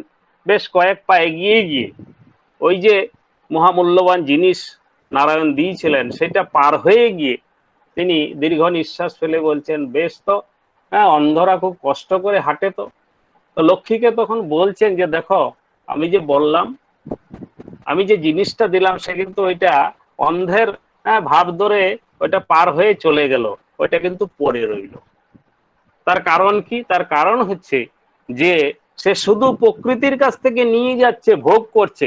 এই আলো, বায়ু, জল, বাতাস, রূপ, রস, গন্ধ, যাবতীয় যা কিছু সবকিছু আমরা জন্মের আগের থেকে মাতৃজঠরে থাকতেই আমরা কিন্তু সেগুলা আহরণ করছি, কিন্তু বিনিময়ে প্রকৃতিকে আমরা কিছু দেইনি। এই যে দেইনি, ঠাকুর বলছেন যে যেমন মানুষ সঞ্চয় করে নিজে খরচা করে আবার কিছু সঞ্চয় করে রাখে উপার্জন করে ব্যাংকে ভবিষ্যতের জন্যে, ঠিক তেমনি আমাদেরও কর্মফল সঞ্চয় করা দরকার। কি? ইষ্টকর্ম। ইষ্টকর্ম করলে, তার সেবায় করলে, তার আদেশ পরিপালন করলে তখন কি হয়? মানুষের সঞ্চিত হয়ে থাকে। কি? যে অর্থ ইষ্টার্থে বিনিয়োগ করলে পরমার্থ লাভ হয়। কর্মফল এইটাই যে আমরা যখন এই দেহ ছেড়ে চলে যাব, আমাদের সাথে কিছু যাবে না, স্থাবর অস্থাবর, আপনজন প্রিয়জন, টাকা পয়সা কিচ্ছু যাবে না, যাবে শুধু এই কর্মফলটুকুই। আর বিপদে যখন পড়বো তখনও রক্ষা করবে, এই কর্মফলটাই রক্ষা করবে আমাকে। তাই আমাদের প্রতিনিয়ত তার আদেশ পরিপালন করার ভিতর দিই, তাকে খুশি করার ভিতর দিয়েই আমাদের কিন্তু এই ডিভাইন ইকোনমি ফলো করতে হবে। মিনিমাম অন্তত তিনি বলছেন যে 1/10 তো দিতেই হয়, 10% তো দিতেই হয়, না হলে কিন্তু হয় না, বেশি দিলে আরো ভালো। তার জন্যই ঠাকুর বলছেন যে করাই পাওয়ার জননী, কর হও পাও। দিতে যে পারে না, পাওয়া তার ঘটে না। ঠাকুর বলছেন এক জায়গায় যে দারিদ্র বেদির ঘোচানোর একটাই হচ্ছে রাস্তা, সেটা হচ্ছে ইষ্টার্থে দেওয়া। তাই বলছেন ঋত্বিকরা যদি ইষ্টার্থে অর্জন পটু হয় তাহলে উভয়ের কল্যাণ। তাই পরম পিতার এই আশীর্বাদ তিনি এই যে দিয়েছেন, এটা একটা বিশাল জিনিস। তাই শ্রী ঠাকুর এক জায়গায় বলছেন যে ইষ্টভীতি সম্পর্কে, যে আত্মরক্ষার উপকরণে ইষ্ট ভরণ করতেই হয়। আত্মরক্ষার উপকরণে ইষ্ট ভরণ করতে হয়। কর্মশক্তি যায় সমাহার, তারেই তো কয় পুরুষাকার। পুরুষাকারে দৈব যোজন তারেই ইষ্টভৃতি কয়। তাই পুরুষাকার আর দৈব যোজন হচ্ছে এর ভিতর দিয়ে।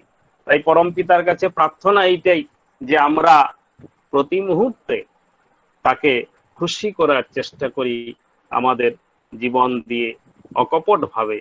তাহলেই কি হবে, আমাদের ঠাকুর ধরা সার্থক হবে, আমরাও আনন্দ পাবো এবং পরিবেশের সবাইকে সে আনন্দের স্বাদ দিতে পারবো। তাহলেই আমাদের জীবন সার্থক। যাই হোক, পরম পিতার কাছে সকলের মঙ্গল প্রার্থনা করি। আজকে যারা সৎসঙ্গ আয়োজন করেছেন যে উদ্দেশ্যে, তাদেরও সেই উদ্দেশ্য সার্থক হোক। পরম পিতার কাছে আমার একান্ত প্রার্থনা, সবার ভালো থাকুন, আনন্দে থাকুন। জয় গুরু। জয় গুরু। সত্যি আমাদের মন প্রাণ ভরে গেল শ্রদ্ধেয় দীপকদার ইষ্ট প্রসঙ্গ শুনে, সমৃদ্ধ হলাম। খুব খুব ভালো লাগলো। অত্যন্ত সুন্দর সহজ সরল ভাবে তিনি ইষ্ট প্রসঙ্গ করলেন। পরমপিতার আতুল চরণে আমরা সকলে প্রার্থনা জানাই ওনার পরিবার পরিজন সকলেরই সুস্থ দীর্ঘ ইষ্টচ্ছল জীবনের। সৎসঙ্গ বিহার খাগড়ার পক্ষ থেকে অসংখ্য ধন্যবাদ জানাই। জয় গুরু। এখন আমি ধ্বনি দেওয়ার জন্য বাঁকুড়া থেকে পরম শ্রদ্ধেয় অরুণাশিস পাত্র তাকে অনুরোধ করছি। জয় গুরু। জয় গুরু। বন্দে পুরুষোত্তমম, বন্দে পুরুষোত্তমম, বন্দে পুরুষোত্তমম, বন্দে পুরুষোত্তমম, বন্দে পুরুষোত্তমম, বন্দে পুরুষোত্তমম। পরম প্রেমময় শ্রী ঠাকুর অনুকূল চন্দ্র জি জয়। পরম প্রেমময় শ্রী শ্রী ঠাকুর অনুকূল চন্দ্র জি জয়। পরম প্রেমময় শ্রী শ্রী ঠাকুর অনুকূল চন্দ্র জি কি জয়। পরমাত্মা জগৎ জননী শ্রী শ্রী বড়মা কি জয়। পরমাত্মা জগৎ জননী।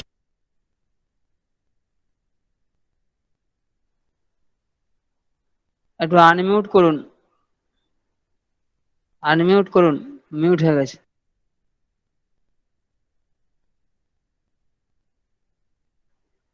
মিউট হয়ে গেছে।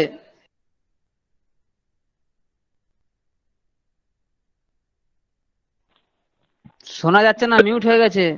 জগন্নাথ দিয়ে দেবো কি ধ্বনি? শ্রী শ্রী দাদা কি জয়। পরম পূজ্যবাদ আচার্য দেব শ্রী শ্রী দাদা কি জয়। সৎসঙ্গ কি জয়। সৎসঙ্গ কি জয়। সৎসঙ্গ কি জয়। বন্দে পুরুষোত্তমম, বন্দে পুরুষোত্তমম, বন্দে আর্য পিতৃং, বন্দে আর্য পিতৃং, বন্দে মাতৃবর্গম, বন্দে মাতৃবর্গম, বন্দে অহং কৃষ্টি দৈবতম, বন্দে অহং কৃষ্টি দৈবতম, বন্দে পুরুষোত্তমম, বন্দে পুরুষোত্তমম, বন্দে পুরুষোত্তমম, বন্দে পুরুষোত্তমম, বন্দে পুরুষোত্তমম, বন্দে পুরুষোত্তমম। পরম প্রেমময় শ্রী শ্রী ঠাকুর অনুকূল চন্দ্র জি কি জয়। সবাইকে জয়। জয় সবাইকে। সৎসঙ্গের অনুষ্ঠান আজকের মতো এখানে শেষ হলো। আগামীকাল সৎসঙ্গের আয়োজন করবেন